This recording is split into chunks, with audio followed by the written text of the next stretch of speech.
A man from Washington State is now in Denver, but he's not here on vacation by any means. Anthony Douglas had his life turned upside down when a career criminal stole his identity in 2005. Since then, he's been violently stopped by police numerous times. His wife has also been detained. And now Douglas has come to Colorado in a final effort to clear his name and keep his family safe.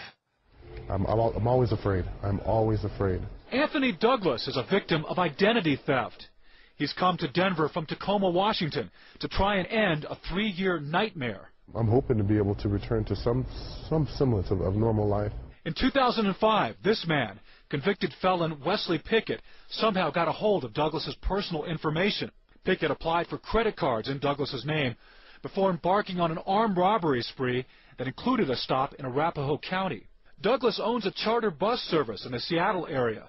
His problems began when a young police officer pulled his bus over for no apparent reason and called for backup. At gunpoint, heavy face down on the ground. I'm dead. Pretty much that was it. I knew I was done. I could feel it. The kid that was talking to me, giving me commands, was very scared. You could hear that he was shaking in his voice, and I've got 6 guns pointed at me. After being detained for an hour, Douglas learned he was considered armed and dangerous and wanted in Colorado. I'd never been to Colorado. He also found that the real criminal was and still is behind bars in Salt Lake City. The Colorado Department of Public Safety sent Douglas this letter, apparently clearing up the issue. But since then, he's been stopped 5 times by Washington police, often violently.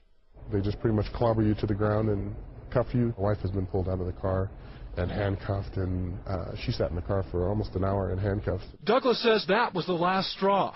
He flew to Colorado, where he submitted fingerprints, and the Arapahoe County Sheriff's Office verified his story. They've now changed the information in the National Police computer system. To ensure Mr. Douglas doesn't have to go through this again.